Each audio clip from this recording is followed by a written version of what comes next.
Subscribe करें और bell icon को दबाना ना भूलें। आपका अपना मुंबई टाइम्स के लेखक जो है जितेंद्र दीक्षित, वो हमारे साथ है, उनसे हम बात करेंगे। दीक्षित साहब, अब ये बताइए कि आपको ये किताब लिखने का ख्याल किस तरीके से आया? देखिए, मुझे इस किताब को लिखने का ख्याल जो है, ये Bombay after Ayodhya city in flux नाम की ये किताब है। इस किताब को लिखने का ख्याल अब से 3-3.5 साल पहले आया, जब मैं कश्मीर को लेकर मेरी एक दूसरी किताब जो आई है इसी साल, उस पर मैं रिसर्च कर रहा था।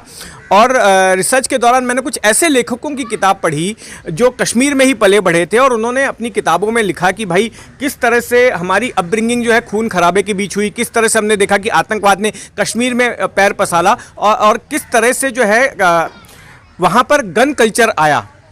तो जब मैं वो पढ़ रहा था किताब, तो मेरे जहन में भी एक ख्याल आया कि जो 90 के दशक का कश्मीर था, जब वहाँ पर मिलिटेंसी उभरी, तो 90 के दशक का मुंबई भी कुछ वैसा ही था। वहाँ पर भी गन कल्चर था, कश्मीर वैली में भी, और मुंबई में भी गन कल्चर था। वहाँ पर भी रोज़ खून खराबा होता था, यहाँ पर भी खून खराबा होता था। वहाँ पर भी गोलियाँ चलती थी, मुंबई में भी गोलियाँ चलती थी। तो ये सारी चीज़ें, वहाँ पर भी नौजवान गन उठाते थे, यहाँ पर भी नौजवान गन उठाते थे। फ़र्क सिर्फ इतना था कि वहाँ पर अलगाववाद के लिए गन उठाते थे, आइडियोलॉजी के लिए गन उठाते थे, और यहाँ मुंबई में पैसे के लिए या फिर गैंग वॉर में जो आपसी खून खराबा होता था, उसके चक्कर में नौजवानों के हाथ में बड़े बड़े डॉन लोग जो है गन थमा देते थे। तो मुझे लगा कि जिस तरह से उन लेखकों ने देखा कि किस तरह से खून खराबे के माहौल में वो पले बढ़े और उस चीज़ को उन्होंने किताब की शक्ल में सामने लाया, तो मुझे भी लगा कि मैं तो बम्बई नंबर 3 का रहने वाला हूँ। मतलब मस्जिद बंदर और मोहम्मद अली रोड का वो इलाका जिसने कि सबसे ज़्यादा खून खराबा देखा, हर किस्म का खून खराबा। दाऊद इब्राहिम और पठान गैंग में जब गैंग वॉर हुआ करता था लेट 80s में, 80s के ज़माने में, तो उस ज़माने का मैंने गैंग वॉर देखा। छोटा राजन और दाऊद के बीच का गैंग वॉर देखा। फिर जब 92-93 में दंगे हुए, तो उन दंगों के दौरान का खून खराबा देखा। ज़्यादातर बड़ी घटनाएं जो है दंगों के दौरान की मेरे घर से 500 मीटर के रेडियस पे ही हुई। फिर इसके बाद में जो 12 मार्च 1993 का जो आतंकी हमला हुआ, उनमें से एक ठिकाना जो है जो बम धमाके हुए थे, एक जगह बम धमाका हुआ था यहाँ पर काथा बाज़ार में, वो भी मेरे घर के पास था। तो मुझे लगा कि मैं भी 90 के दशक की मुंबई के बारे में लिख सकता हूँ, क्योंकि मुंबई ने भी काफ़ी कुछ सफ़र किया।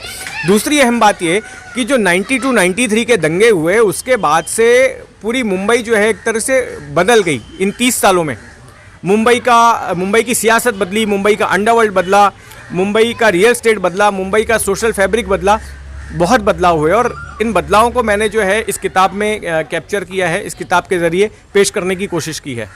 आप किसी सरकार की या पुलिस की भी आलोचना किए हैं, हकीकत दिखाए हो, तो उसमें उस हालात में मतलब सरकार ने भी तो बहुत कुछ किया था, पुलिस ने भी बहुत अत्याचार किया था, उसको इस बारे में भी कुछ तबसरा है इस किताब में? देखिए, इस किताब में मैंने किसी का साइड नहीं लिया है। ना मैंने पुलिस का साइड लिया है, ना मैंने किसी राजनीतिक पार्टी का साइड लिया है, ना मैंने किसी कौम का साइड लिया है। मैं हिंदू हूँ, तो ऐसा नहीं कि मैंने हिंदुओं का साइड लिया है या मुसलमानों का। इनफैक्ट जब मैं दंगों को नैरेट कर रहा था, तो चूँकि हिंदू साइड तो मैं लिख ही रहा था, क्योंकि मैंने खुद ही देखा था और अनुभव किया था। लेकिन मुस्लिम इलाकों में क्या बीत रहा था, वहाँ पर क्या चल रहा था, इसके लिए जो मेरे मुस्लिम जानने पहचानने वाले थे, मेरे मुस्लिम दोस्त लोग थे, मैंने उनसे बातचीत की और उनसे जाना कि भाई दंगों के वक्त उनके यहाँ पर क्या हो रहा था। तो ये किताब में मैंने दोनों तरफ का अनुभव लिखा है। जहाँ तक सरकार के खिलाफ की और पुलिस के खिलाफ की बात है, तो उस सिलसिले में मैंने दंगों से ठीक पहले के जो 2-3 साल थे, उस दौरान जो मुसलमानों और पुलिस या सरकार के बीच के रिलेशन थे, उस घटना का मैंने जिक्र किया। आपको याद होगा सलमान रश्दी का दंगा हुआ था यहाँ पर 1989 में, जो है मेरा सवाल भी उसी के ऊपर आ रहा था। तो उस दौरान जो है मुसलमानों के और पुलिस के रिलेशनशिप बहुत ख़राब हो गए थे। और उसके बाद जब पहले दौर का दंगा हुआ, तो पहले दौर के दंगे में मुसलमानों ने पुलिस को बहुत ज़्यादा टारगेट किया। तो उस वक्त पुलिस की एक खुन्नस थी मुस्लिमों के प्रति, ऐसा नज़र आया था। और वो जो है जब दूसरे दौर के दंगे शुरू हुए, तो फिर हमने देखा कि पुलिस वालों का प्रहार जो है वो मुसलमानों पर पड़ा ज़्यादा। तो वो चीज़ मैंने ज़रूर की है। लेकिन उसके पीछे के कारण क्या रहे कि क्यों मुसलमानों और पुलिस के बीच में जो है इतनी कड़वाहट क्यों आ गई, और क्यों मुस्लिम दंगाइयों की तरफ से पुलिस को क्यों टारगेट किया जा रहा था, और फिर बाद में पुलिस वालों ने मुसलमानों को ही टारगेट करना क्यों शुरू किया, उसके कारण मैंने ढूंढे हैं जो इस किताब में है, जो अभी मैं आपको बताऊंगा नहीं, जो लोग किताब पढ़ेंगे उनको मालूम पड़ेगा।